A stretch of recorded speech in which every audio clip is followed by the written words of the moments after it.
Mighty Ape is Australia's entertainment and pop culture superstore with everything from movies, music, games, toys, books, hobbies and more. Mighty Ape is your one-stop shop for the things that matter most. They constantly have hot deals and exclusive promos. And if you visit their website on the click-through banner on fakechef.net's homepage, then your purchase will help support Good Movie Monday. Mighty Ape, Australia's entertainment and pop culture superstore.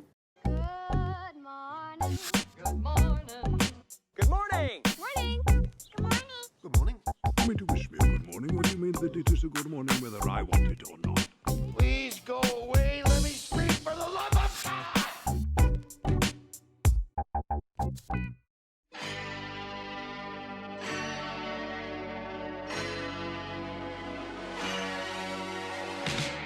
Hey mate, this one's just for you.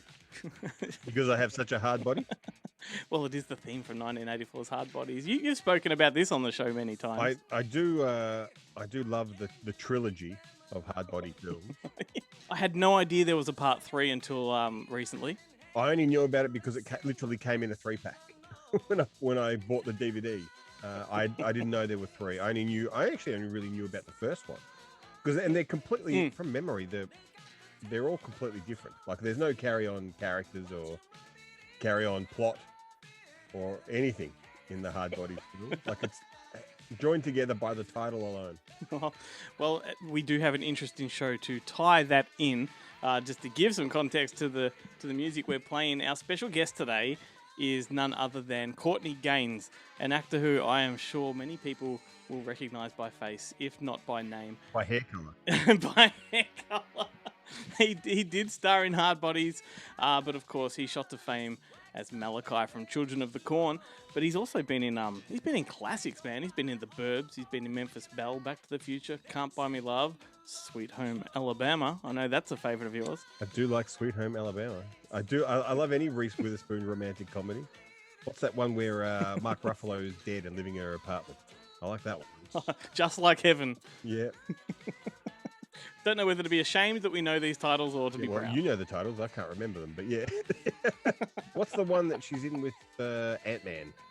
That was when she was really young. With Paul Rudd. Chasing the Moon or something like that. There was that one. There's one like that. And then she was in SFW and everything changed. He actually has a cheeky cameo in a brand new film called Queen Bees, which is... it actually has him scooching up, getting all cozy with Anne Margaret, Jane Fonda, Jane Curtin, Ellen Bernstein, and Loretta Devine. So, lucky fella, I reckon. Oh, yeah. Banging grannies. Yeah, so well, grab yourself a hot cup of coffee, friends, and hang out with us today on Good Movie Monday. We are the movie podcast presented by fakechef.net, home of the nerdy cinematic ramblings. My name is Glenn Cochran, and your co-host is Ben Helwig, and if we were to star in a remake of Hard Bodies, it would probably be called Sore Eyes, I reckon. I was going to go with Soft Bodies. But, yeah, Sore Eyes and Soft Bodies. Part 1 and 2. Yeah. How are you, mate? I'm exceedingly well. How are you? I'm doing pretty good. Oh, sorry, I do want to congratulate you over last week's episode. Most filmmakers, podcasters, radio people, when they play Popcorn, they stop after the first kind of chorus, I guess you'd call it, first verse, but not Glenn Cochran. No, he plays it all the way through. Not only all the way through, he then plays it again later in the show.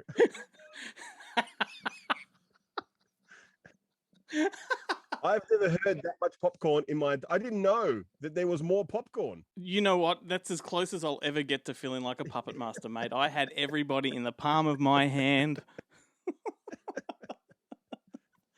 But look, from Hard Bodies to Wrinkles and Liver Spots, we're going to attempt to rock 2 themes on today's show. To tie things in with Queen Bees, Ben and I are going to discuss and recommend senior citizen movies, that is, movies featuring senior citizens, while Adam and Chloe are going to be looking at 2 of Courtney Gains' other films later on. So also coming up, we have Jarret Garn to bring you up to date on all of this week's home entertainment releases. Guillermo Troncoso will bring you some of the movie news from Screen Realm, and the guys from Bonehead Weekly are here to cause some trouble and also talk about senior citizens in movies. He wants to talk about pain. I had a gallstone the size of a baseball. Well, gallstones, yeah. Gallstones are for pussies. When I had the shingles, you see me in here complaining to Phil about it, huh? Did you? Did you? Shingles, schmingles. When I had my ulcers, I was farting razor blades. Ben, can we take a moment to focus maybe on Courtney Gains for just a moment?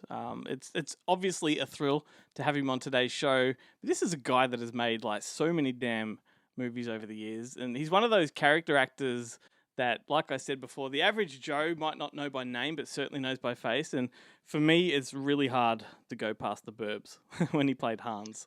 Like, he's that creepy, grotty sort of kid from the Klopek family. Yeah, no, he's great. I mean, he's great in Children of the Corn, like super kind of. Considering that prior to that, I think I'd definitely seen him in Back to the Future, and that kind like he's like a Shermanator type character kind of thing in a lot of movies, and then to play Malachi, where he's totally menacing, really pulls it off. It's pretty phenomenal. But you, like as a ginger yourself, I imagine you look up to Courtney Gains as one of your gods. As a ginger, excuse me? I'm blonde, sir. Dirty blonde. You keep telling yourself that, Glenn.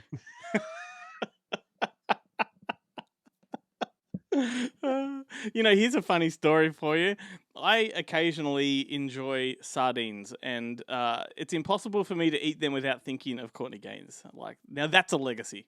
Yeah, if he's permanently associated with a canned fish, then you know that you're sardines and crackers. Yeah. Do you remember that in the Burbs when he keeps trying to feed them sardines? But hey, the guy was also in Memphis Belle. He was in Colours and Rat Boy. I'm sure you love Rat Boy. Can't go wrong with Rat Boy. I'm shocked. Like, it's been a long time since I've seen Colours. Yep. But I can't imagine that someone who looks like Courtney Gains would do well in that film. Like, they wouldn't last too long. He was the token pretty fly for a white guy type of guy. The Crips and the Bloods. Yeah. And the Gins. It's from that third gang that didn't fare well. The sun came out. They're the Crisps rather than the Cribs.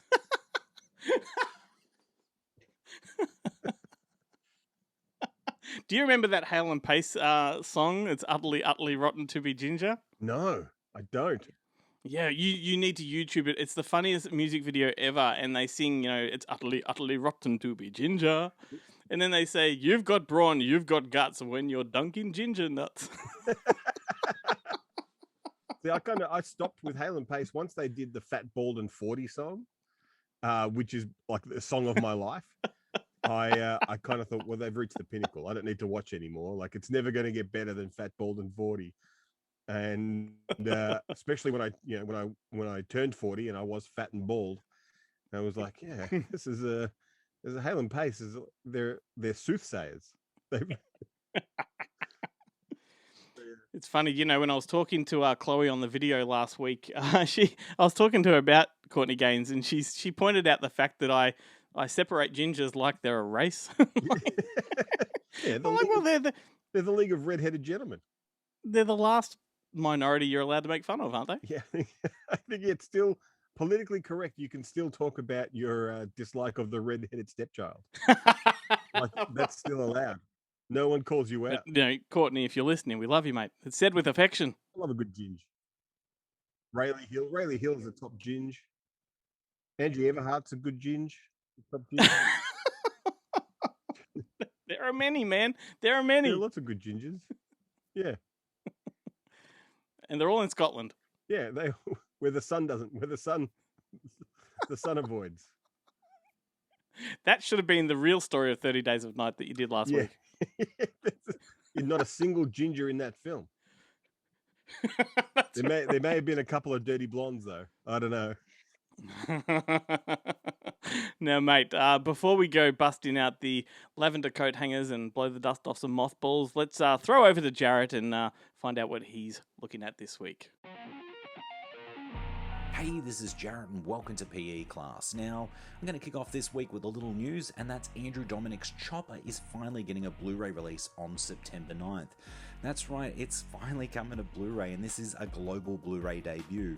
It'll also follow a brief theatrical re-release of the movie in celebration of its 20th anniversary. It's a new restoration, but I don't have details as to whether it's a 2K or 4K restoration, just that it was supervised by director Andrew Dominic and producer Michelle Bennett. As for special features for the Blu-ray release, I don't have any details there either, but I can tell you that it will have a DTS HD Master Audio 5.1 track, so you'll be hearing Chopper in HD at home, which is good news. Moving on to this week's releases, I'll start with Imprint Films. Now, these guys released, 3 films last week and 2 box sets? Well, they've got another release this week, however, it's just a standalone release and it is a corker. It's David Cronenberg's adaptation of Stephen King's The Dead Zone. Now, this will be the 3rd time that Viavision have released The Dead Zone on Blu-ray in Australia, however, it's the first time they've released it under the Imprint Films moniker, and it is the definitive edition they've released. In fact, this version is even better than the US release that came out last month from Scream Factory.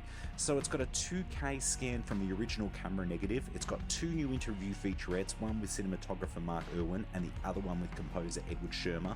It's got a documentary titled Dino in the Dark, adapting The King of Horror, which is on producer Dino De Laurentiis' adaptation of Stephen King's novels. It's got interviews with Mark L. Lester, Mick Garris, Tom McLaughlin and more. And then one of the most exciting special features of this release is a visual essay titled Frank Dodd and the Cujo Connection.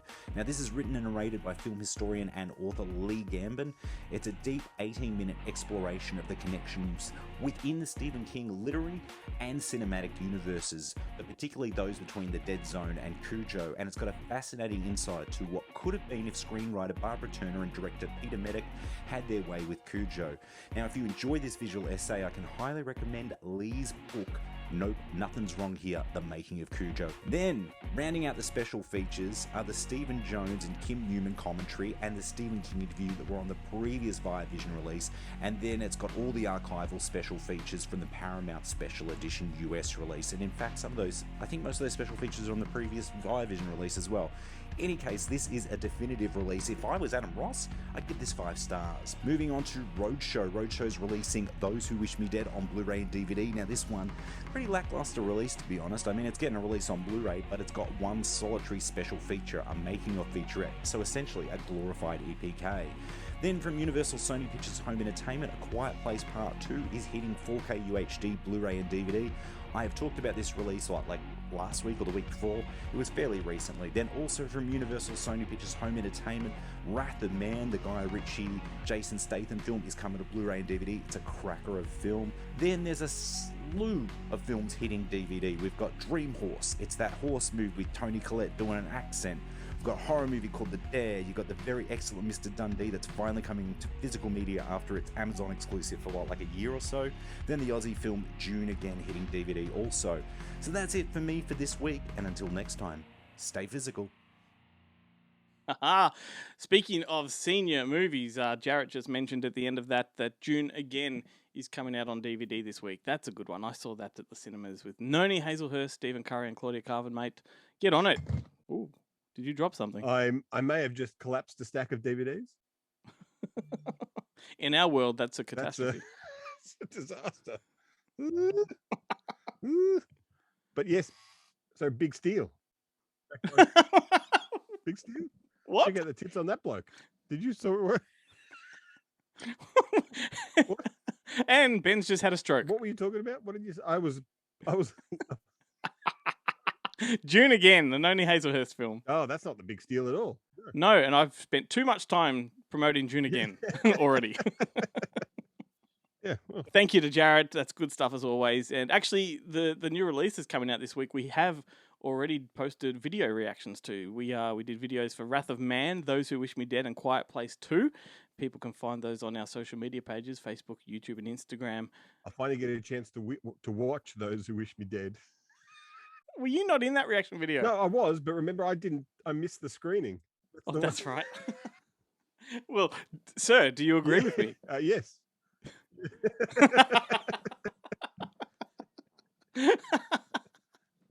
Oh, well, if you are a regular listener to this show, then you will already know that Jarret comes to us from Monster Pictures and can be found lurking on their social media pages. So go over there and check him out and hassle him. But Ben, I have a treat for you. Ooh. Let me just grab a glass, mate. Going to I'm going full method on this episode. Okay. How do you feel about prune juice? Oh, I don't know. I like cranberry juice. That's similar, isn't it? Well, I'm sorry, but here you go, mate. Get that into you. Excuse me. I'll be back in half an hour after I make myself a regular. I think I might have some Werther's candies for you too, if you're lucky, Ooh. mate, and some Scotch finger biscuits. Lovely. You talk my language. Can we be in bed by 8:30? Can we hurry this up? I need to be in bed by 8:30. It's only 6:20, young man. When I think about movies about old folks, I immediately think of things like Cocoon and On Golden Pond and Calendar Girls. I'm sure you think about Calendar Girls. I do indeed. Every time I watch any of the other British movies about senior citizens, I think back. I'm like, I wonder if she was in Calendar Girls. I mean, I can't be the only one who, anytime they watch any movie, and an actor or an actress comes on that you find attractive, the immediate thing you do is you go on your phone and you type in their name followed by the word nude. Yeah, we've all done it. And that, with thanks to Calendar Girls, that it comes up. There's a lot more things come up that you wouldn't have thought. It's like Calendar Girls was like the because wasn't it like the woman's answer to the Full Monty? Yes. Trying to recapture the glory of the Full Monty, which I don't know if that was that glorious, but at the time it was pretty big. Well, there were so many to choose from when we're coming up with recommendations here, but I originally thought the obvious would be Grumpy Old Men, because it's really hard to go past Grumpy Old Men. And you may have heard that little soundbite from said film a moment ago. But I'm going to kick off with one of the Calendar Girls. This is a film starring Helen Mirren and Donald Sutherland.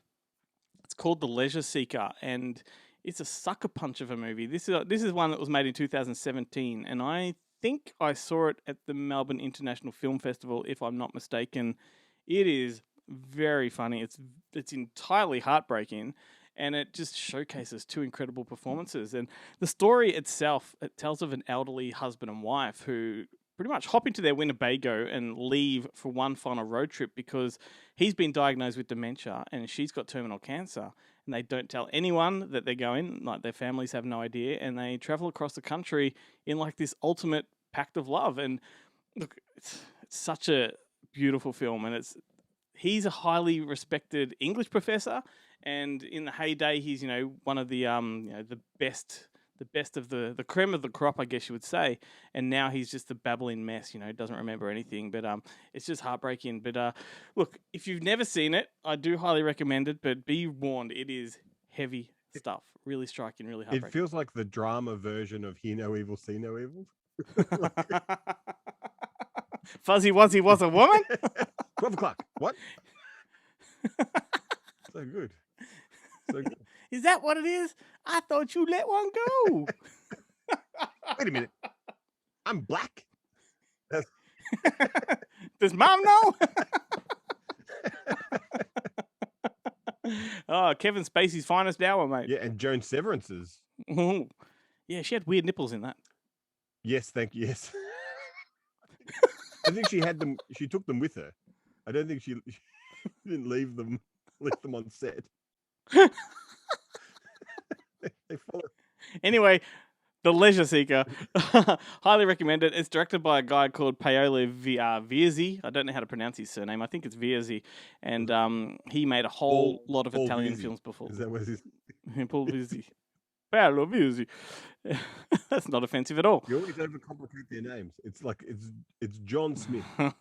And this is his first English film, and just go check it out. Goes into some very unexpected places, and right now I think you can watch it on SBS On Demand, because I don't know if it's available on other platforms yet. But interestingly, I must say the critical rating on this one is really low, and yet the audience rating is quite high. So just that doesn't make a lot of sense to me. But anyway, what have you got next? Well, funnily enough that you mention Walter Matthau and Jack Lemmon, because the first film that I'm going to talk about is from 1971 it's called Koch. It was actually Koch. It was directed by Jack Lemmon. The only film he directed, I believe. I thought you were going to say Out to Sea. No. I refuse to watch any movies with Brent Spiner in them,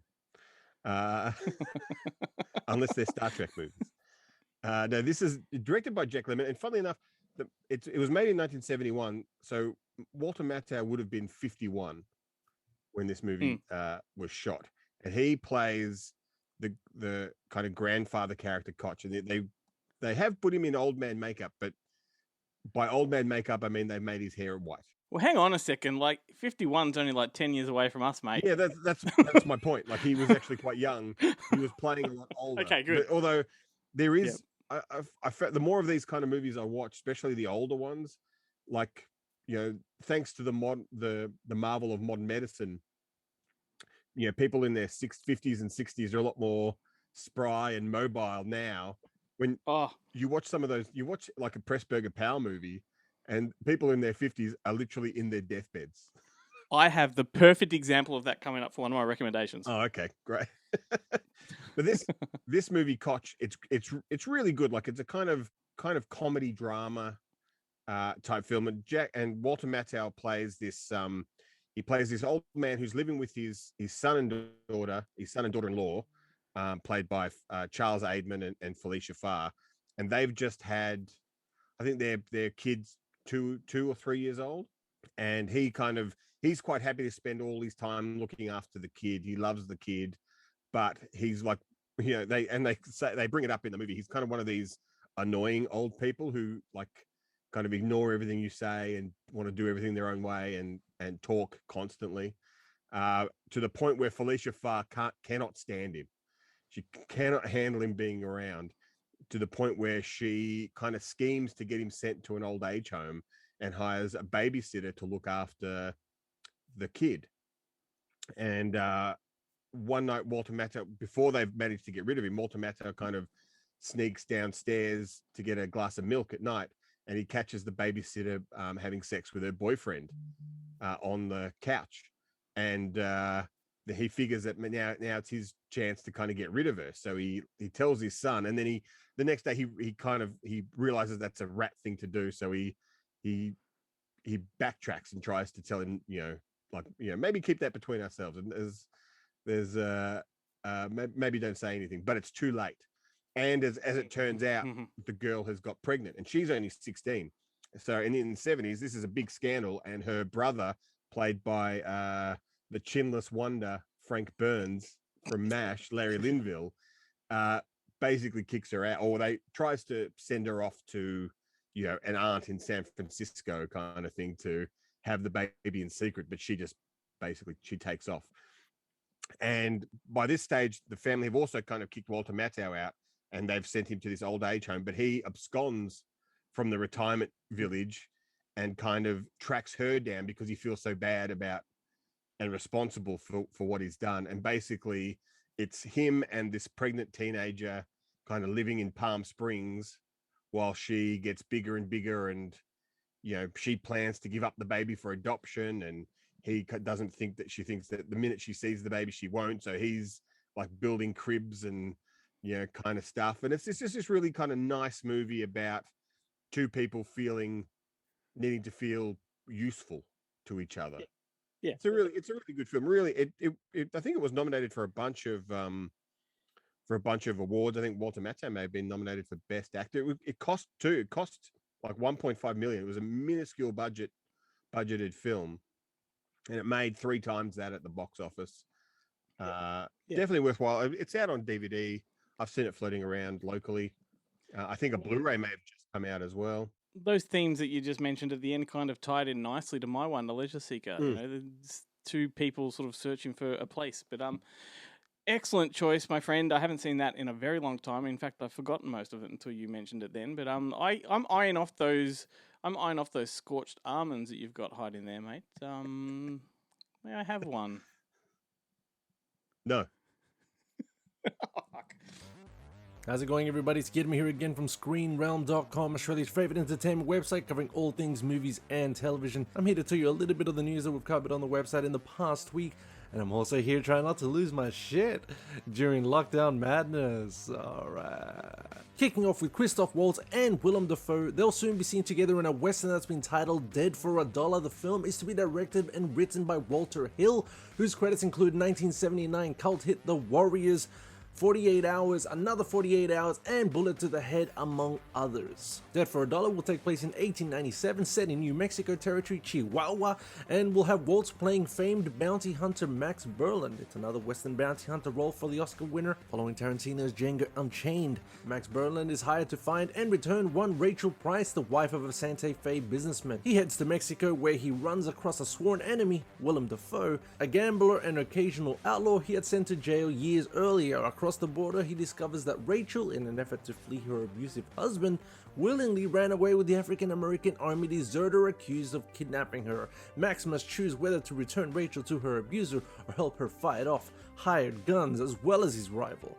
Even though it's been on quite the restrictive lockdown, Russell Crowe is managing to direct a feature film in Sydney. The film is called Poker Face, a thriller that Crowe is directing and co-starring in, alongside a cast that includes Liam Hemsworth, Elsa Pataki, and Wu-Tang Clan frontman The RZA. The film was originally to be directed by Gary Fleder, known for Runaway Jury, Don't Say a Word. According to the Daily Mail, he was unable to make it to Australia due to the restrictions, thus allowing Crowe to take the helm. The plot of Poker Face is set in the world of high-stakes poker, with Crowe playing a tech billionaire who finds himself caught up in a risky card game. The screenplay, penned by Stephen M. Coates, originally had its story set in the city of Miami, Florida, but was reportedly changed to Sydney thanks to a push by Crowe. Interestingly, the film will also feature a car chase that takes place on city streets, not something you see too often in big-name films. Poker Face, Crowe's second film as director following 2014 period drama The Water Diviner, is now filming around Sydney and at Fox Studios with strict COVID-safe guidelines, of course.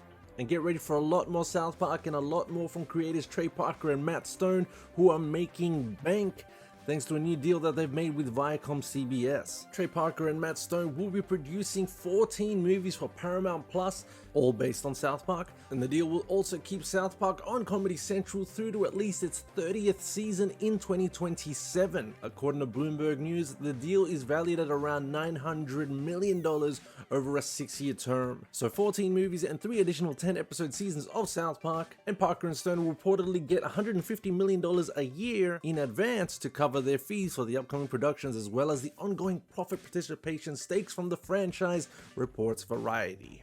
That about does for me, guys. Be sure to also visit Screen Realm on YouTube, and yours truly is starting to show his face there. So go on YouTube and join me, where I'm going to start covering some movie news and other stuff on video. ScreenRealm.com, everyone. Thanks for having me. I'm out of here.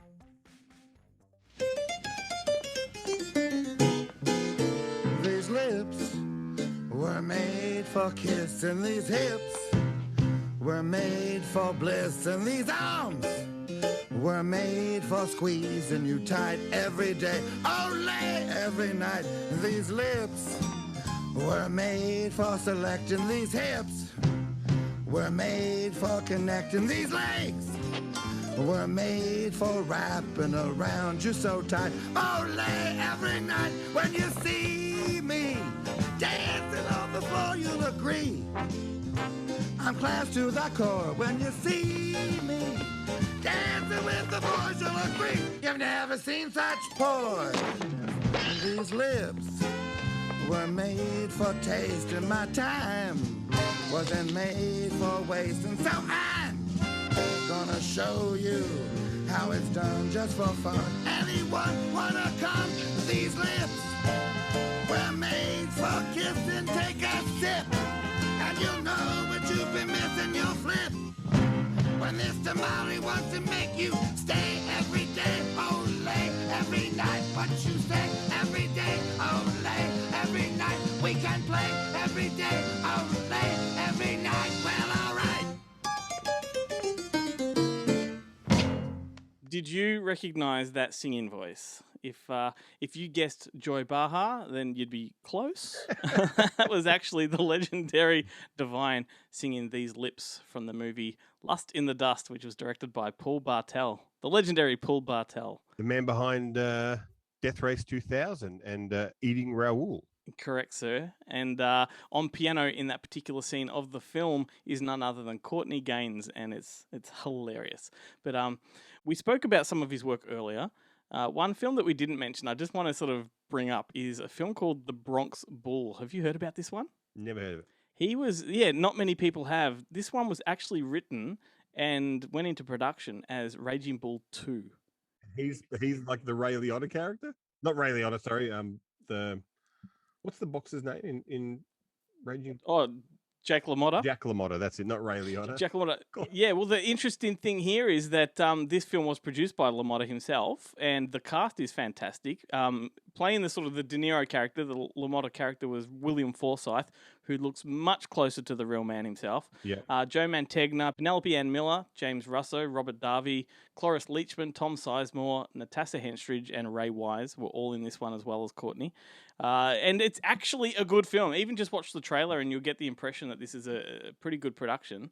But anyway, I just thought it was worth a note because no one's heard of it. But I want to draw everyone's attention to a movie that he wrote and starred in called Benny Bliss and the Disciples of Greatness. I have not seen it, but I've watched the trailer and I am fascinated. Did you watch the trailer for this? No. I know you asked me to, and I had all the good intentions to do it, and then I forgot about it in the heat of the moment. Do you hear that? That's me scrunching up my bloody run list and throwing it in the bin, sir. Thanks for nothing. I got the problem was I got a bit frazzled because in my head at the beginning of the week, I told you what films I was going to cover, and then I realized yesterday that I'd only given you 2 films, and I was like, oh shit, what was the third one? And I just went into kind of panic mode about trying to find. We tend to drop down to 2 when Sam's on the desk. Yeah. No, I just and so then that was pretty much, I've done absolutely no work. Do you see Sam at this desk? No, I did find a third film, but it did stop me from watching the trailer that you asked me to watch for the show. Oh, well, I've thrown that away, mate. That's, gone, excised. We'll get Courtney Gains to come on the show and be a third panelist and talk about it then. Excellent. And I have a funny feeling he wants to do that, but let's join the man now himself. Let's give a little bit of context here because his new film is called Queen Bees and it's opening theatrically. It was opening this week, but I think if I read correctly, it may have been pushed back a week or 2, which is kind of good considering that the country is practically in lockdown. But I was given free rein here to talk to Courtney about anything at all because his role in Queen Bees was only a cameo, so we got to talk about a whole lot of other things. And the clock was ticking, so I was limited to where I could take the conversation, but suffice to say there's a lot more to be said. And yes, we will have him back on the show at some point. But here we go. This is my chat with Courtney Gains. Courtney Gains, how are you, mate? I'm good. How are you? I'm really good. I'm excited. I've been looking forward to talking to you. So thank you for taking the time. Oh, well, thank you. That's very kind of you. And I, to celebrate the occasion, I do have a Back to the Future mug. Excellent. Now, technically, you are in the future, right? You're in the next day right now, so you've accomplished your goal. Exactly. I'm method. Our time is limited, so if you don't mind, I'm going to sort of hopscotch between quite a few things, but definitely want to start with your latest film is Queen Bees, and sort of to help promote this on our show, we're going to be talking about sort of senior citizens in film, and that's not to say that you're one of the senior citizens, but you do play in this film. I'm getting there, but I'm not quite the senior citizen level yet. No, but I only did a cameo in that movie, but I had the opportunity to work with Ellen Bernstein, Anne Margaret, Jane Curtin, and Loretta Devine, and I wasn't going to miss that opportunity, and that was just a lot of fun. Incredible. It's probably one of the most prestigious casts that you've sort of been part of. I mean, even when you include James Caan and whatnot, I know you weren't particularly in the scene with him. But... yeah, which we've technically been in 2 movies, but haven't actually worked together. Yeah. Can you give a bit of a really brief rundown for our listeners what this one is all about? Yeah, sure. So Ellen Bernstein goes into a retirement home while her house is supposed to be getting worked on, and then the house burns to the ground. And then she has to move in there, and she realizes it's like high school all over again with the mean girls and the cliques and the popular crowds and the not popular. And then her and James Caan end up finding love in the end. But it really touches on, what seniors go through. The man who wrote it, the producer and writer, this is what happened with his grandmother, and he was shocked to find out it was like high school all over again. So he decided to write a movie about it. I just, like, again, I said, I just do a cameo. I come in a diner and steal Ellen Bernstein's purse, and then they catch me and bond by beating me up, and it's sort of a bonding moment for them. But what was really great is the first half of the scene, I just got to watch them work. I got to watch these really wonderful actresses for like half a day just do their thing, and I'm a student of the game, and I know like Ellen Bernstein is like, Method from Actors Studio. And then you've got like a Jane Curtin with that Saturday Night Live comic timing you can't teach, just to watch how they all interacted with each other. I couldn't wait when it was my turn to get to work with them. I had a ball. For sure. Who was the most mischievous of them? Mischievous? That's an interesting question. I don't know that anybody was overly mischievous. I like to tell you a couple stories. When I got introduced to them, Jane Curtin was really sweet and was like, "I know you. You've been in everything." And I thought, how nice that Jane Curtin saying that to me, right? That was fantastic. Yeah.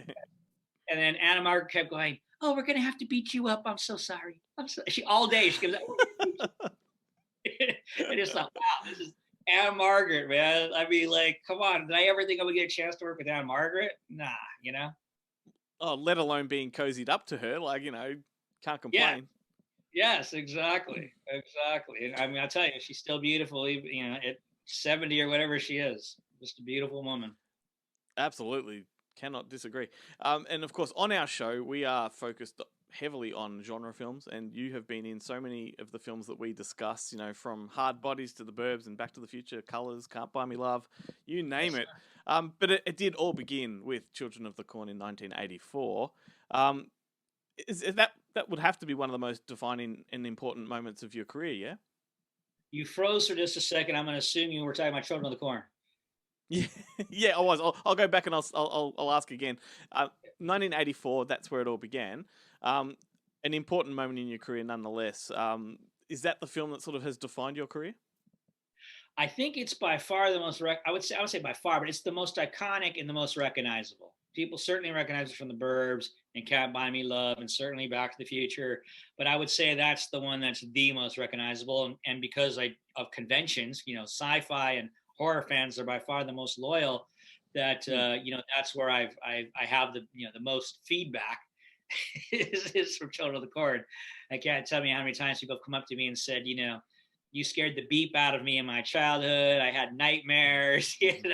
People coming and women shaking, sweating, and I just try to ease and have them have a good experience so they can let that go in their life. Yeah.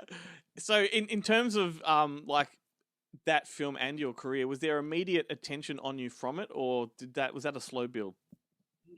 There was, but it was also not just in the business, but it was also in the world. I was not prepared for the reaction I was going to get. I was not prepared for literally kids running to their mothers crying and things. Like, this was not, what I learned was the power of cinema is what I learned. I learned, like, wow, this really, what we do can have a great impact, good or bad. And then the other thing I thought to myself was just, this is such a defining character. I got to make sure I don't do this character again right now. My goal became in the 80s to not play the same character twice. And I was able to achieve that. I was able to have a successful project in every genre, even the TNA genre, which no longer exists.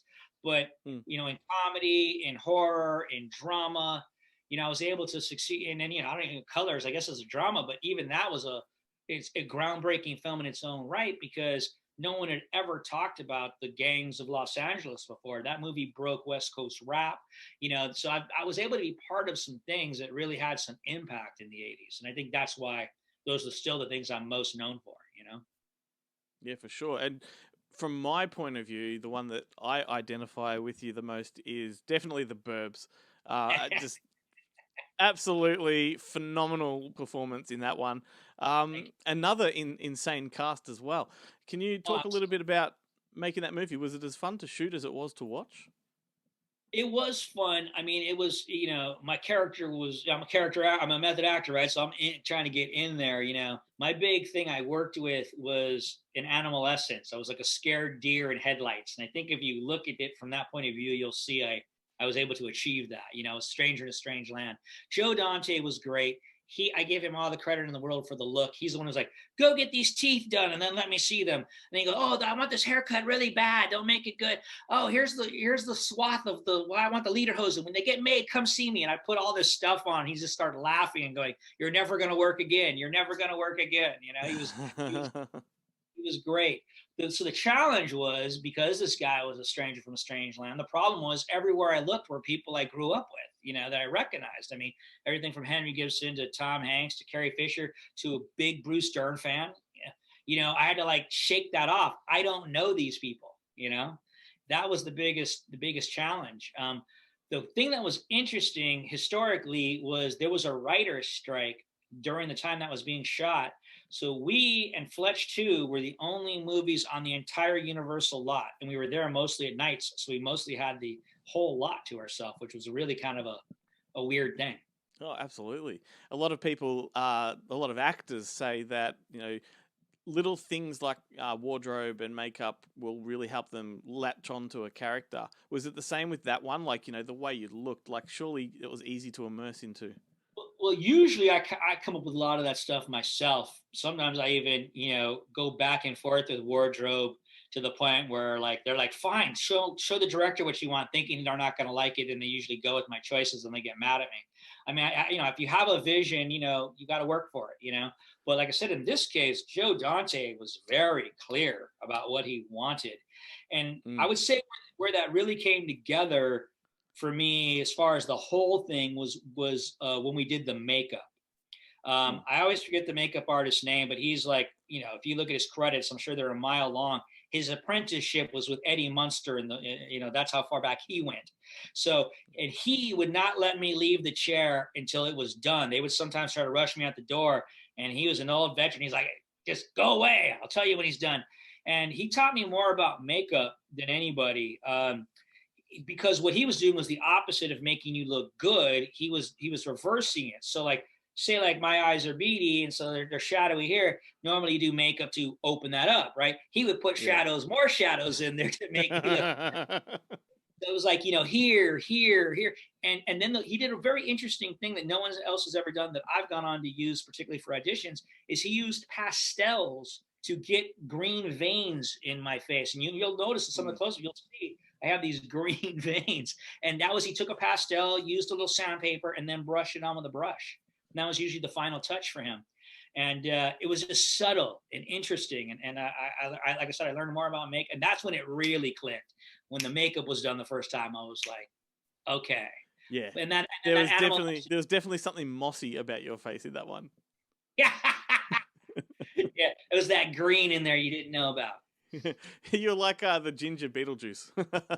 There you go.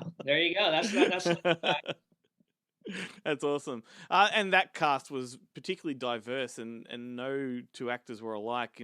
Was there a good rapport with the cast on that one? Yeah, there was, and I got everybody got along. Tom Hanks was the most down to earth A-lister you're ever going to meet. So when you have that, it sort of sets a tone for no diva ships here going on anywhere. Nobody tripping because, your lead guy is chilled out, so that makes a big difference. He was very cool. But for me, like I said, I was a big Bruce Dern fan, and Bruce Dern kind of, after we did this first scene where I come out and smash the trash can, he came up to me and he called me by my character's name. He's like, that was really good work, Hans, and he started talking about, method acting, and he took me under his wing, and it meant a lot to me for someone as good as he is to recognize what I was doing. We got to work together again recently in a movie called Hellblazer that's got a pretty good horror cast. But the reason I went to go do that was mainly just to tell him how much I appreciated him all those years ago, taking notice to what I did. He didn't have to do that. So it was really great to catch up with him. And it was great to work with him again. I mean, the guy's 70 and his mind's still twice as fast as mine. He's just improvising and coming up with, he's brilliant, man. I'm a big fan. Yeah, absolutely. Same here. And we've been trying to get Joe Dante on the show this year, so hopefully, fingers crossed, we can get him on and talk a bit more about the Burbs. Also, you were a teen star in the '80s. Were you part of that that soda pop club sort of culture? No, and I never really got quite, in that brat pack, that happened. I wasn't really in that circle, but I was, and I've always just been about the work. I wasn't really interested in the parties and the whatever, that was not to me, I always tell people LA is anything you want to make it, it's all there, and be careful, because that's how a lot of people crash and burn. And my eye was on the prize of making the transition into being an adult actor. So I knew I had to keep studying. I knew I had to keep working at it. I knew that, I had this run, but eventually when that run was over, I was going to have to figure out how to make that transition. And, I think having that foresight has served me well. Yeah, for sure.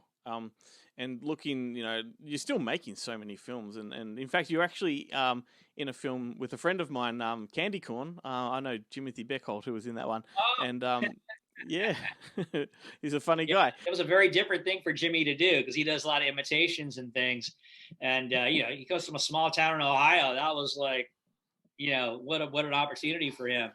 I started out just an actor on that. I ended up coming on as a producer and helped raise a little funding to finish it. And when we shot in LA, I kind of said, okay, now you're in my world. I can get deals on trailers and I'm gonna show you how we do it here and get it done. Yeah. And, the movie came out solid, came out to be a good little film. It certainly did.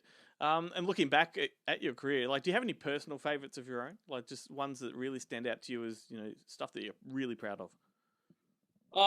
In TV, I did some very, very good guest stars in TV. The two that jump out is Diagnosis Murder. I played a character who was paralyzed on one side and pretending to have cerebral palsy on the other, and then breaks out of all that in the scene with Dick Van Dyke in the court scene.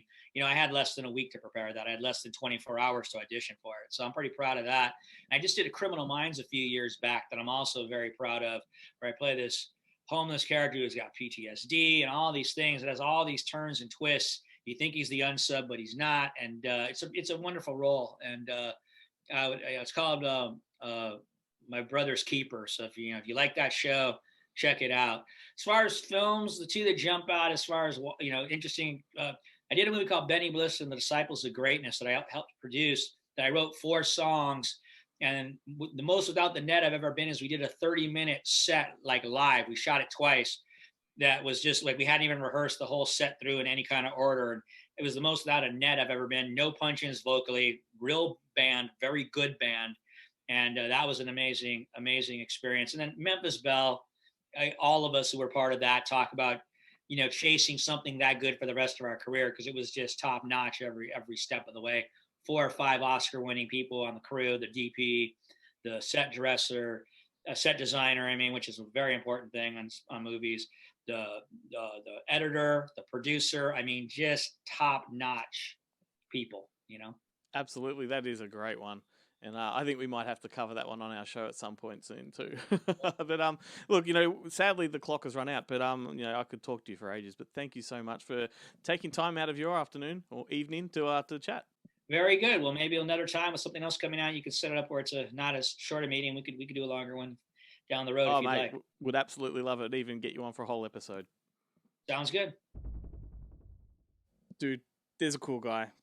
I definitely want to get him back on the show if he is not offended by your insults and slander and all-round ginge hate. It's all right. He's a ginger. He'll have tough skin. He'll be used to it. We do know that Chloe on this show has a real thing for gingers. Really? Yes. Go back and watch one of our Up Late episodes, and she likes to put her hands through their hair. Does ginger hair feel different to normal hair? Is it not normal hair? I don't know. You like. Don't go there. I am not a ginge. Does their hair break away and fly off? Just stand still for a second, Glenn. I'm just gonna let me run my hand through those silky locks of yours.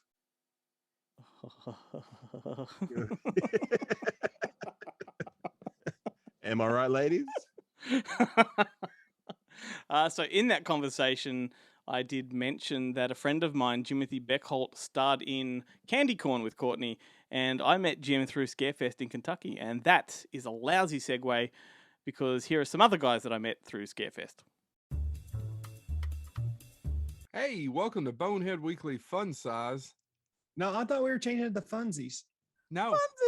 No. We're going to be talking about some of our favorite movies with old people that we're pretty sure we did on Bonehead one time, but we can't really remember because we're old. And our old producer who kept the spreadsheet is no longer our producer. And I'm pretty sure she quit way before we did the one about the old people. Yeah. Because we're 3/4 past our old producer, by the way.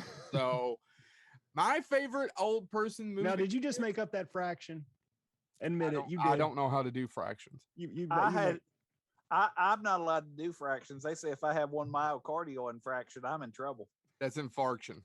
Oh, I'm good then. Yeah, you're good. You're good. Chad, go first. All right. So I am going to go the mobster route.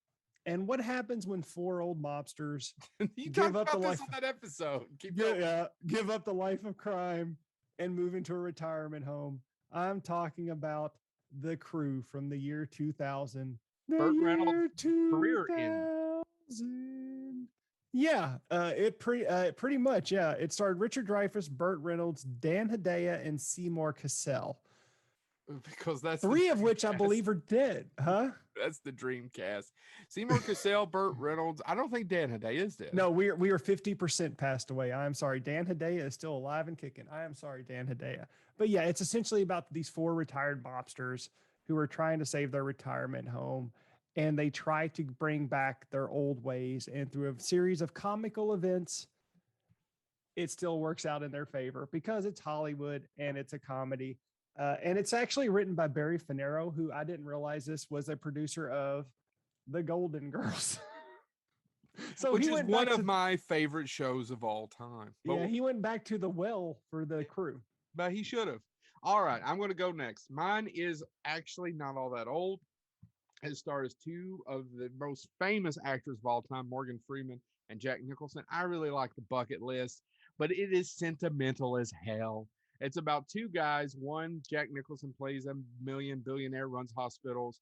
He refuses to have rooms, their private rooms, make as much money as you can. He gets cancer. He gets stuck in one of his own hospitals, and he has to share a room with another patient, Morgan Freeman, and he gets cancer, and they both have terminal cancer, and they decide that they, using Jack Nicholson's money, should do their bucket list of all the things they ever wanted to do, and that's what the picture is about. It's kind of it's a buddy cancer movie, but it's real sentimental. It's directed. It's hard to watch Meathead. in some, and it is hard to watch in some points. Yeah. Oh, yeah. I mean, it's just kind of sentimental to me. So yeah, but it's really funny. I really enjoy it. Directed by Meathead. How can you go wrong, James? All right, James. Did we bring up either one of your 2? No. I was going to do, and I had 2 because I knew one of you. I figured somebody would take secondhand lines. I really did. That's because we did it in that episode. We're very yeah. I was gonna say secondhand yeah. lines, but I won't do secondhand lines since we've done it before on Bonehead. Check out that episode. I'm gonna actually say, as far as Twilight of the years, Mr. Holmes, Ian McKellen playing Sherlock Holmes. Oh, that's a good one. Directed by Bill Condon, based on the novel A Slight Trick of the Mind, which is exactly, it's about Sherlock Holmes as he's older. Watson has passed on. He's nearing the end of his life. He's not sure he's as sharp as he used to be. And it's just about that, just about how he's coming to terms with that. And there's a family involved, a mother and son, I should say. But it's really just about what's your quality of life and what do you value. And the way the movie ends, I'll spoil this. Sherlock Holmes doesn't die. But it has a very nice ending that wraps everything up, kind of. So, yeah. All right. This is. By the way, I found it. It is the episode 163, Best and Strangest Christmas Television Specials. Genius. That's not it. That's not it at all. Weekly Fun Size. Subscribe. We need. That's where I did a Junkies Christmas. Come on, Australia. You love a Junkies Christmas, Australia. we do joke around about the Bonehead guys, and they joke about us. But truthfully, they often record these segments at the drop of a hat, and sometimes I throw a new subject at them at very short notice, and they always step up to the challenge. So I just wanted to stop for a moment and just thank them for that.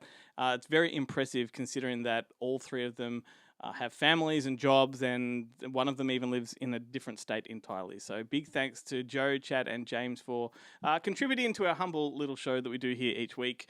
Their own show, Bonehead Weekly, is wherever you find podcasts from, and I encourage you to go and find them online and support what they do.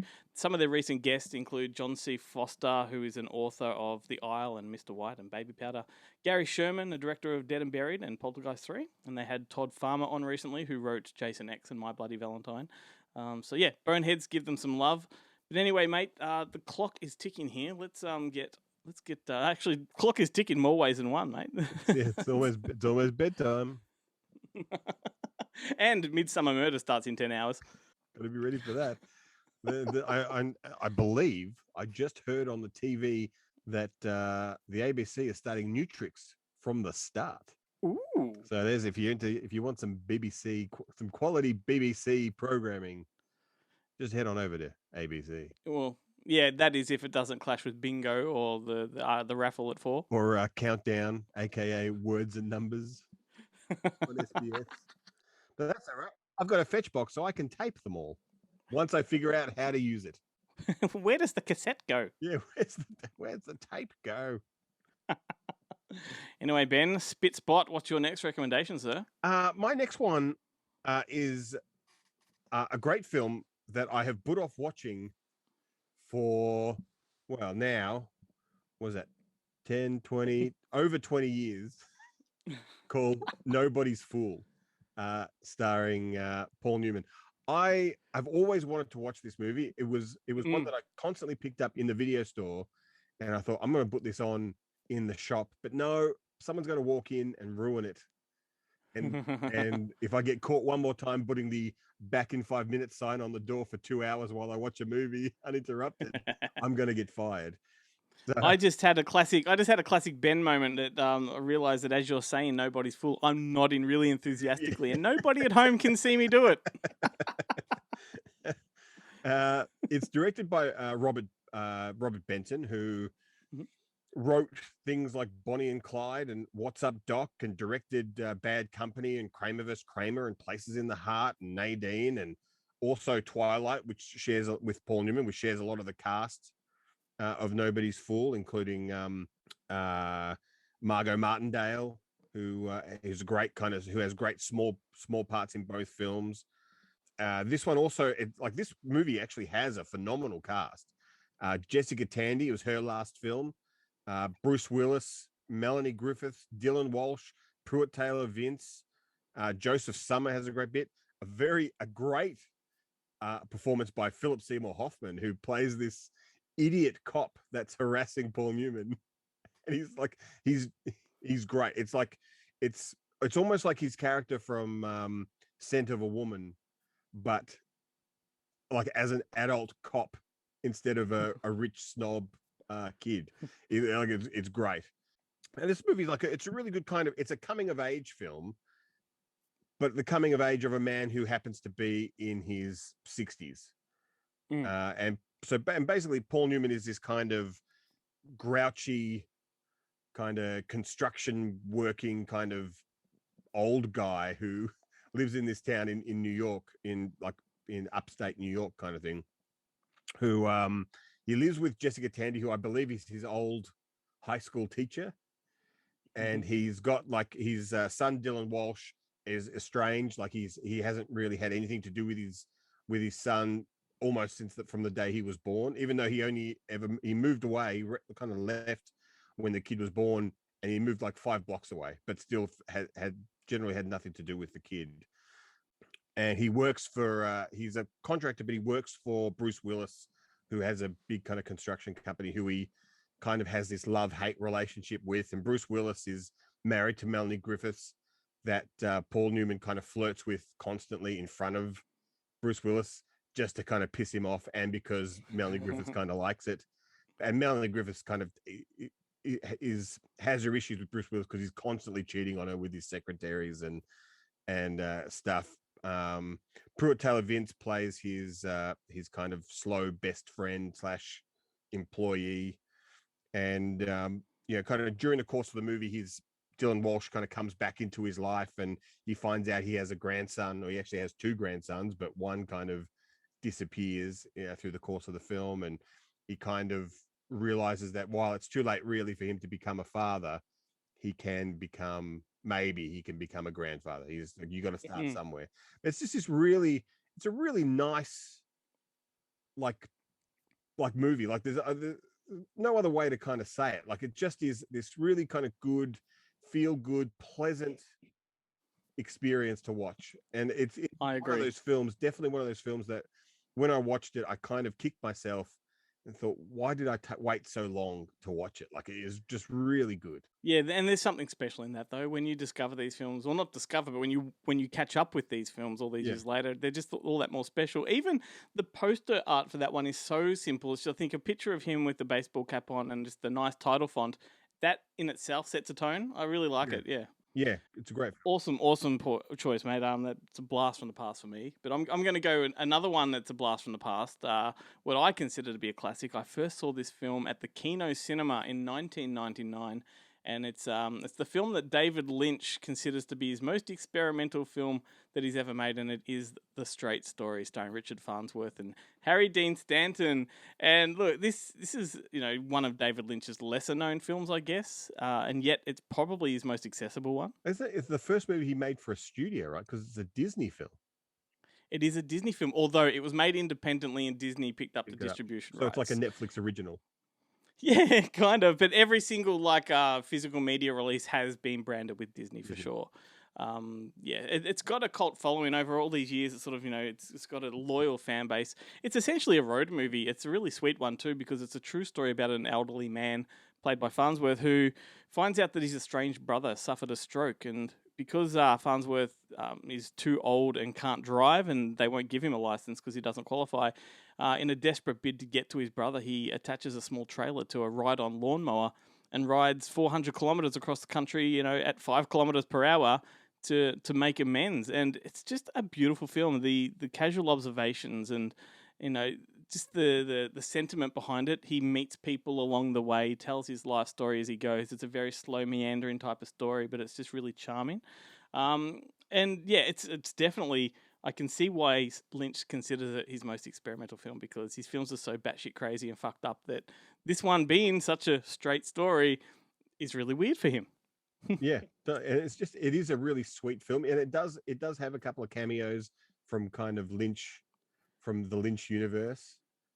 Yep. And they're he's really good. Everett McGill pops up, and he's great, and he has this small part as the lawnmower salesman that he kind of comes across that helps him out. And Sissy Spacek is in it as his daughter, and she's great. And all the kind of the people he meets along the way. It's a really kind of pleasant film. I watched it again not too long ago because it was on SBS On Demand. I think they had picked up the rights for a good 6 months or something. It kept popping up, and finally I was like, look, I'm going to watch it again. Because like you, I think I saw it at the Kino when it came out, and I absolutely loved it. You're totally right. It is unlike anything David Lynch has done before or since. Yeah, for sure. And what Sissy Spacek, I forgot to mention, she's in it. He plays the simple daughter who sort of doesn't want him to go because he kind of looks after her. But the interesting thing I found about this, even though it was only distributed by Disney sort of have this habit of making these sort of quirky, unbankable type of films every now and then. Things like The Kid with Bruce Willis and The Odd Life of Timothy Green, and even $1 Million Arm with John Hamm. These movies they're guaranteed not to make money, but they still put them out there anyway. Well, strange little thing they do. They make movies for, not necessarily all for adults, but they do. It was I don't know if you've ever read that Kim Masters book, Keys to the Kingdom, all about Michael Eisner and Jeffrey Katzenberg kind of coming in and taking over Disney. And they were launched with this kind of philosophy of yesterday's stars in today's movies, and so they could get them cheap, basically. They wanted to make these kind of relatively low budget, kind of, you know, adult movies or family movies for, you know, in the 10 to 20 million dollar mark, and, you know, release them and make 50-60 million dollars at the box office. And it worked really well for them. Like, you know, it was a major death, you know, movies like Down and Out in Beverly Hills and stuff like that all came out of that system. All of the Touchstone films. You know. A lot of it's interesting with the Michael Eisner stuff because a lot of people think that he tarnished Disney, you know, because he introduced the direct-to-video sequel to all the classic animations. You know, your Cinderella 2 and 3, that kind of stuff, Lion King 2. But, you know, he kind of resurrected Disney at the same time. But these He 100% turned Disney into the powerhouse it is today. That all started from prior to that, Disney was like a slumbering giant in Hollywood. Like no one, it was unexciting and uneventful. It was just this kind of old warhorse that was just kind of hanging around. It was, you know, it was mainly in the theme park business at that point. Sure. And now it dominates the film landscape. Absolutely. And speaking of dominating film landscape, here is a classic film that Courtney Gains did star in. It's probably the biggest one he's ever starred in, and Chloe's going to take a little bit of a deep dive into some weird aspects of it. Hello, my friends. It's Chloe from Movie Night with the Richie Girls. And this week, I get to fill your ear holes with the sweet, sweet, reminiscent thoughts of what is arguably one of the greatest movies ever made, Back to the Future.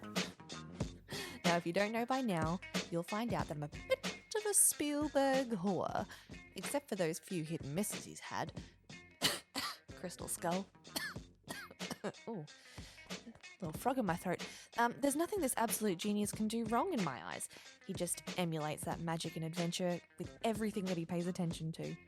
Now, he didn't direct Back to the Future, but he did put to practice his producing skills on all three of the movies.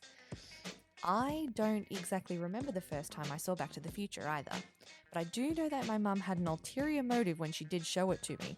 It was so she could relive her teenage dreams. You know, her fantasy of being Michael J. Fox's girlfriend. It was her dream.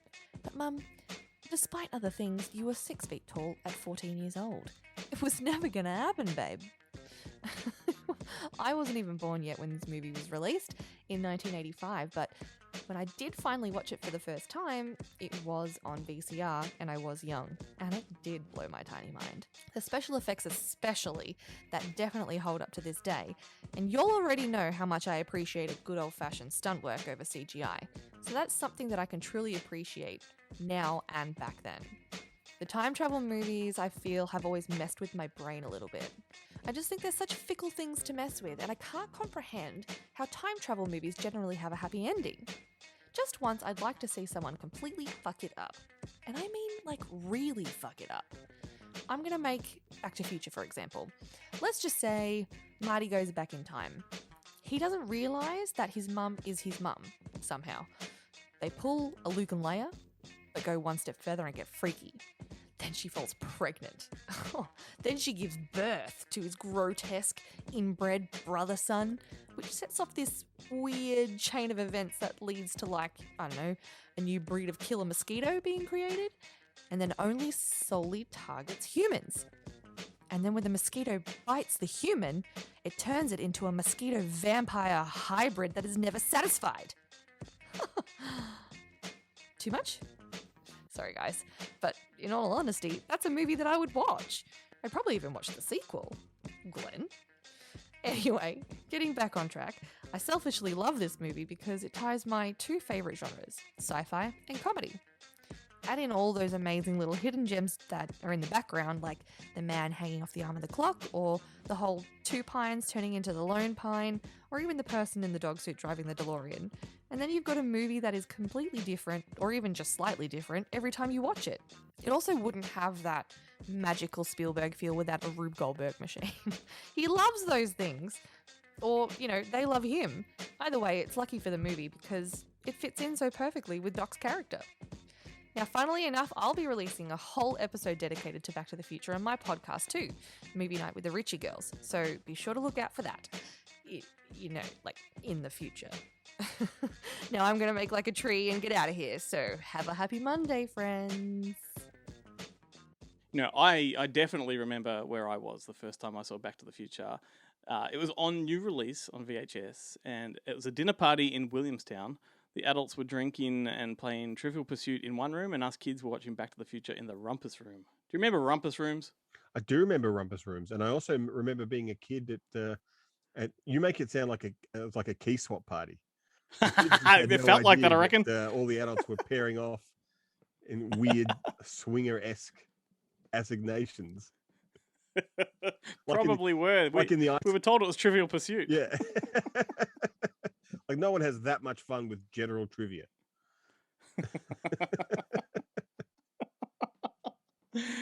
Something interesting is we have actually gained a whole new audience since Chloe and Sam both came onto the show a few weeks ago. So, look, big thanks to both of them. Thanks to Chloe for that segment. It's nice to have some new people on board. How's it going to all the newbies? No doubt you've heard Chloe talking about movies nonstop over the years. So I guess in that case, the stupid shit that Ben and I talk about makes sense. Finally people that understand us, mate, maybe? I wouldn't go that far. I don't know. I wouldn't. I wouldn't, yeah. I don't think what I said even made sense then. No. I wasn't listening, so yeah. But in a shameless piece of self-promotion, you can catch up with Chloe and myself on Wednesday night at 10:30 on a 30-minute video that we do every week called Up Late, and it's just myself and her chatting about movies and drinking hot beverages and things like that. All right, Ben. What are things like that? Like you just drink things like that. Coffee. What? Well, sometimes it's Milo, sometimes it's tea. Right. Okay. And we talk about things like that. Like Milo and tea. Yeah, we have had that conversation. Yeah. It takes us back to the origins of Good Movie Monday, where those first, 5 episodes were all about coffee and tea. Coffee and tea. Yeah. It was a banger of a show back then, mate.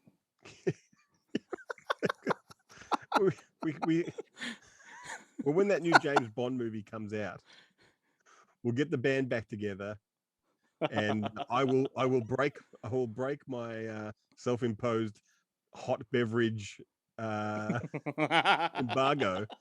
and we can spend the first half of the show talking about it, and then kick on with how terrible the new James Bond film is undoubtedly.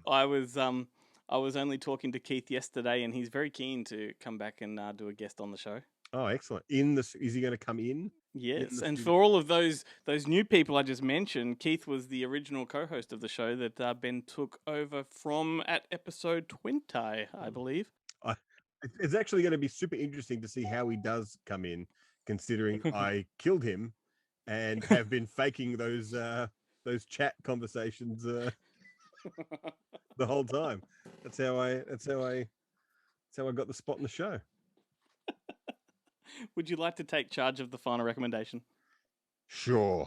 For this one, this is one of my all-time favorite films. And funny enough, it wasn't until I went back and listened to the commentary that I realized it was linked to another one of my all-time favorite films. This movie is called Roommates. It's from, I think I've already said it's from 1995. It's directed by Peter Yates, the man behind Bullet and The Hot Rock and Breaking Away and Krull and An Innocent Man, which I think I talked about a couple of months ago. It stars D.B. Sweeney and is produced by this guy, Ted Field, who also produced another D.B. Sweeney movie called Cutting Edge a couple of years prior to this in 1992. And with Moira Kelly, it's an ice skating kind of romantic drama, I guess. And I love that film. And I didn't realize the two were related other than D.B. Sweeney was in them both. But I picked up the Roommates Kino Lorber Blu-ray recently, and that has a D.B. Sweeney commentary on it. And I listened to that, and I literally listened to it for the first 5 minutes. I thought I've seen this movie so many times, I do not need to revisit it for the show to talk about it. But then I was like, oh, I'll just have a quick listen to the commentary and see if there's any more information I could glean. I made it 5 minutes into the commentary before I went, I'll stop talking, D.B. Sweeney. I just want to watch the movie. So I watched the movie again. It is that awesome. Good. It's great. As I said, D.B. Sweeney stars in it along with Peter Falk, and it's a very early appearance by Julianne Moore. I think this is like her second or third film, and she is you cannot take her eyes off her. She's effervescent in this. She would be a ginge. She is indeed a ginge, like almost painfully so. She's almost like all her scenes have to be done in shadow, in shade, because she's so ginger. To the point in shortcuts, you see the tops match the tails, the cuffs match the tails. There's not one part of her body that natural sun cannot can reach without burning occurring. That's what you call a rangamuffin. That's but a stunning one, a stunning one. And basically, this movie, it's this kind of heartwarming tale about this kid whose parents die very early on in the piece, and I think he's like about 6 or 7, and so then he goes to live with his kind of crusty grandfather, played by Peter Falk, who's like a Polish immigrant baker and he came over from Poland when he was a kid by himself and kind of came up the hard way. So he's kind of gruff, but has a heart of gold. And, it's all about their kind of, they live together for their first, kind of 20 years. And then Debbie Sweeney goes off to become a doctor and they separate. And then the apartment building where Peter Falk lives and has lived for 50 years is condemned. So he goes to live with Debbie Sweeney in his basement. They become roommates in this like basement apartment where Debbie Sweeney has a bed, and all they've got is a pull-out couch, and there's lots of friction and stuff, but they really love each other. And he meets Julianne Moore, and kind of they get married, and then he has kids, and then things happen. But it is phenomenal. There's also Ellen Burstyn pops up in the film. She plays Julianne Moore's mother. Ernie Sabella turns up as the kind of comedy relief annoying uncle Stash. And Ernie Sabella would probably be more well known to everybody who listens to this show as the voice of Pumbaa in The Lion King, which is great. Frankie Faison. The first time I've ever seen Frankie Faison play a college professor, and he's great. He's great he's the college professor who helps Peter Falk, who's like, they do a weird thing with Peter Falk in this. He would have been like in his 60s when this movie kind of was made, but they stick him in old people makeup right from the start. So even when the Debbie Sweeney character is 6 years old, he's wearing weird old man makeup, and then they try and age him even more as the film goes on. So throughout the film, he has more and more kind of old gunk on his face. Yet no one else does. Like Ernie Sabella. They've done that to him. Yeah, they've done that to him in quite a few movies. I think The Princess Bride even, like, they make him look much older than what he's supposed. They could have just left him alone, or they could have just left him in the makeup that he's in kind of at the start, because he's great. But so he's this kind of old guy who can't get a job because he's so old, and he goes to see Frankie Faison, who's like a law professor, history and law professor, who then helps him get a job because it's a civil rights violation. And they kind of have a funny relationship. And there's also a weird there's a couple of weird cameos, but William H. Macy is the big one, who's just like a doctor in one of the hospitals that Debbie Sweeney works. And this is before I think William H. Macy had really kind of done anything. So like he and Julianne Moore are pretty early on in their careers, in their film careers, I should say. And they would both go on to Jurassic Park Worlds. Yeah, that's right. They both would be in, unfortunately, not the same one. And unfortunately, neither of them are in a particularly good Jurassic Park. But that's a good one. Yeah, that's a good one. It's a fantastic film. Definitely worth picking up that Kino Lorber Blu-ray. Fantastic. My final flick, I'll keep this one quick, but it's a movie that I watched with different eyes to what I remembered. It's one called Tough Guys from 1986, starring Kirk Douglas and Burt Lancaster, and I enjoyed this thoroughly for just entirely different reasons. I do remember it being just a real sort of fun comedy, sort of a little bit of old guys kicking ass type of movie back in the day, but now I watch it. Let me set the premise up first. It's about two bank robbers from the 1950s who spend 30 years in jail together. They get released into 1980s America, where it's a massive culture shock and they have to assimilate into a whole new world. But what I found fascinating watching this now is that more time has passed since the film's release than what had passed in their world during their imprisonment. Yeah. And the world they step into is just as foreign to us as modern moviegoers as it was to them as, old timers. Yeah, and dating in the 80s is not something that my that goodness. people are And familiar with. one of the co-stars in this one was Dana Carvey, and he played their parole officer, right? And he is now the same age as they were in the film. And what you were saying before about how we age better these days, he's like, approaching late 60s, I think, Dana Carvey. Yeah. Or mid to late 60s. He looks like 30 years younger now than what either of those, Kurt Douglas or Burt Lancaster look like in the film. Like, there's a lot of scenes in that film with Kurt Douglas kind of dancing with his 20-year-old girlfriend, and you watch it and you're like, I think he's having a stroke on camera. It's hilarious because not only that, he's dancing in fluoro shoulder padded sort of tracksuit pant material, suits. Yeah. And there's this hilarious scene where he goes into a clothing store to get a new outfit, and the guy that serves him is presented as a face on a television monitor, kind of like in Back to the Future, And he does that whole montage of coming out of the change room, wearing different things, and it's just absurd. But obviously in today's world where we've come a long way with social things, just some of those, the first bar they walk into when they get out of prison is a gay bar. It's a gay bar, yeah. And it's hilarious. But in some regards there's a little bit of progressiveness there, because they're kind of not that bothered by it. They sort of just, they don't want to be there, but they're not offended at the same time. It's very strange, kind of like they're trying to be progressive. They're very liberal for gangsters. Yeah, for old kind of Italian-y gangsters. And the two funniest things about this film for me are, firstly, Eli Wallach plays like this hitman that comes after them, and he is hysterical. He steals the show. He is so good in this. With his goggle glasses, he's got Coke bottle glasses, and he's almost got a lisp when he comes after them. Yeah, and his potty mouth, he is he's so good. It's so good. And apparently he came onto the film days before they shot because the previous guy dropped out or was fired or something. I don't know the story there, but so he came onto that film last minute notice and just stole it. But also Billy Barty, the great Billy Barty that we have referenced on this show many times, plays one of the the lead gangsters, the mob boss. Yeah, that's right. Yeah. Which is hilarious just in and of itself. It's a classic film. I remember, as you said, I remember watching this. I think it must have been on TV quite a bit. But I do remember borrowing it on video.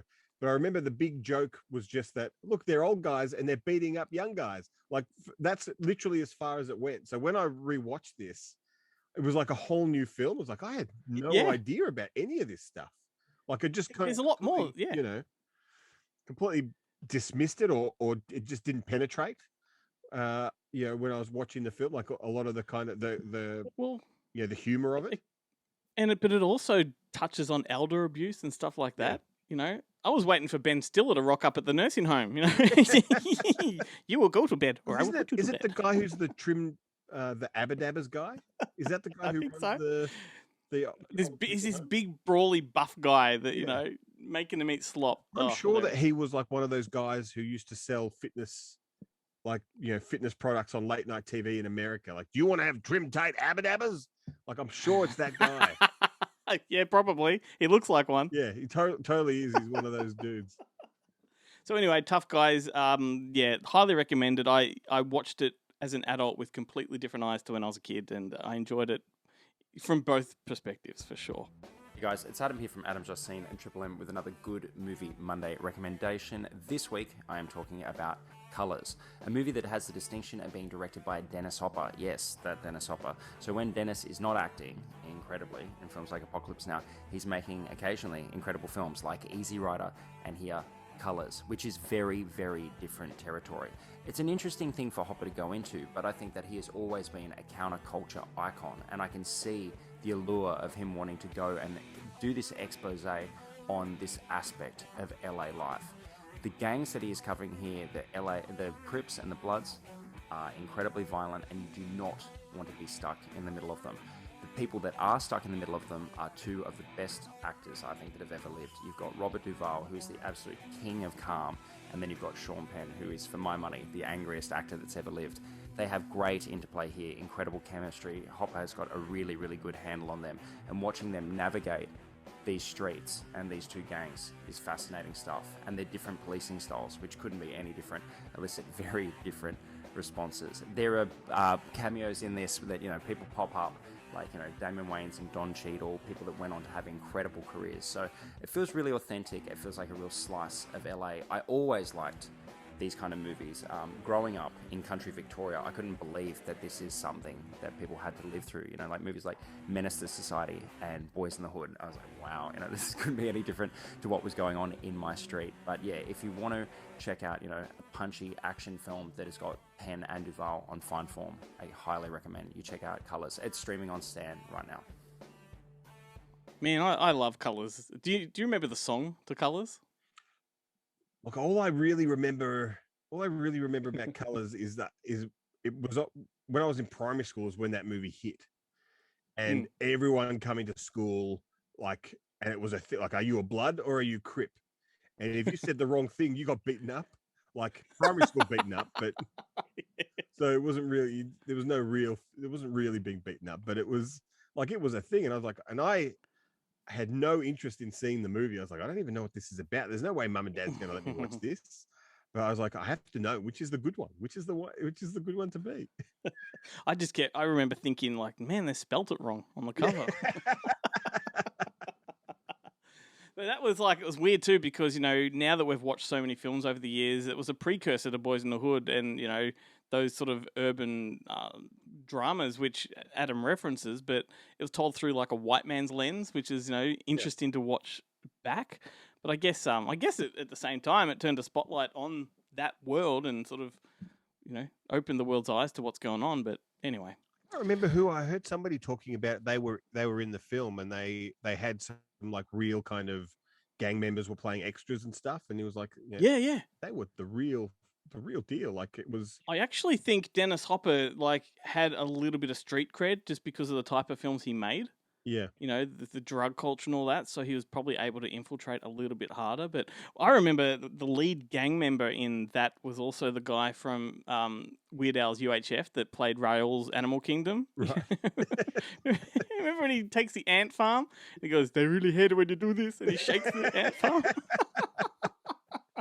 Yeah, well, he's the gang member from Colors, and that always blew my mind. Yeah. But anyway, thank you to Adam. You can catch Adam on Facebook on Adam's Just Seen, and of course you can hear him on Triple M. And also the sound of Adam also signifies the end of the show. So another week from the Zoomverse, Ben. It's just not the same without you here, mate. It's a bit different. The delay is a bit of a killer, but we all have to do our part in these COVID times. Although it's hard to, you see the news report and they're like 209 cases in Sydney, and you're like, how many have we got here in Melbourne? 7. And not really. It was 0, then 5, then 2. You're like, yeah, okay. Why are we in snap lockdown again? Well, can of worms, my friend, of worms. Just in case.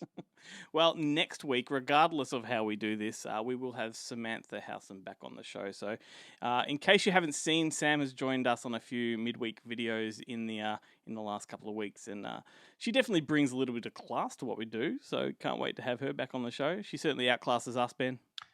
That wouldn't be hard, Glenn. Here's me trying to pay her a compliment, and here comes Ben. That wouldn't be hard. I don't need Sam getting too big of a head. That's true. We're already, we're outpaced by all of the segments already. We don't need to bring that to the desk. Next week, unless we have a spur of the moment change of the schedule, we will be bringing you a show all about Hollywood Meta, which is Hollywood movies about Hollywood. So I'm looking forward to that one. That's another reason to come back. Of course, this week we have lots of video content going up on our social media pages. Tonight you can see Ben and myself react to James Gunn's Suicide Squad, and then tomorrow, which is Tuesday, you can see the video version of my interview with Courtney Gains, and that's special. And on Wednesday, don't forget to catch myself and Chloe at 10:30 for another episode of Up Late.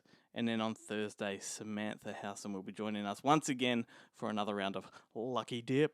But before we go, muchas gracias to our mates in reverse order: Adam, Chloe, James, Chad, Joe, Guillermo, and Jarret. And as always, cheers to you, Ben. Anything you want to squeeze in before we drop the mic? Nope.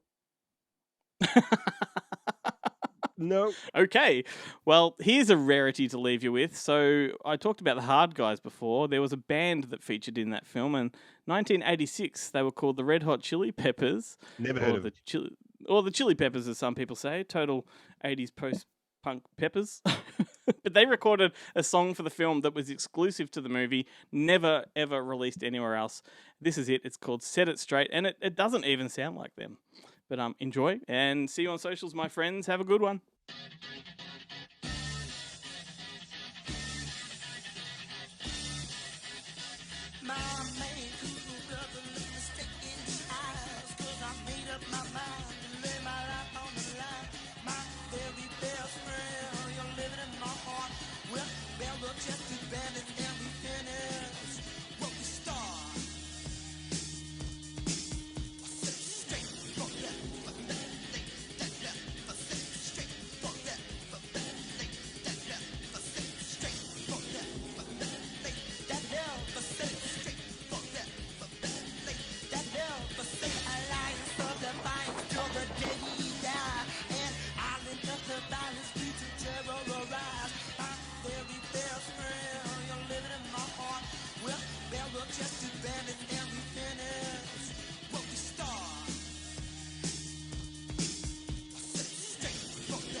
Yes, it's utterly, utterly rotten to be ginger. It doesn't matter if one's poor or rich. I don't want to be a cringer or a whinger, but if you're ginger, life could be a bitch. Fergie's hair was fiery red and she's no longer here. Poor Van Gogh got so pissed off that he cut off his ear. If Lionel Blair had dyed his hair, would he be a ginger beer? Oh yes, it's utterly, utterly rotten to be ginger.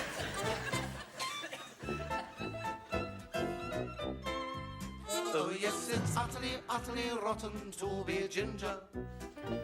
I say to you that it's not really fair. If one happened to singe a ginger fringer, would one have a flaming head of hair? When it comes to Scarlet Bonsis, oh how the mighty fall. He lost 2 elections, Neil Kinnock's what he's called. He was twice unlucky cause he's ginger and he's bald. He's a Welshman and he's bald and he's ginger.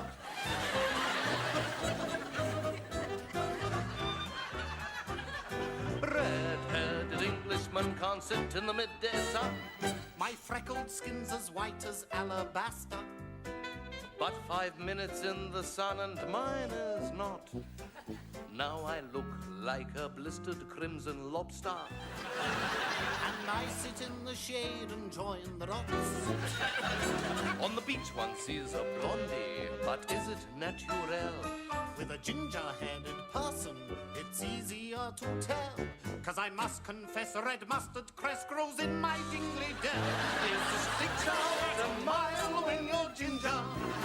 Oh yes, it's utterly, utterly rotten to be. You need grit, you need guts when you're dunking ginger nuts. It's utterly, utterly rotten to be. My wife's angry when in bed. Drop my trousers, she sees red. It's utterly, utterly rotten to be. Bouncing balls of Boris Becker, rated carrot around his pecker. It's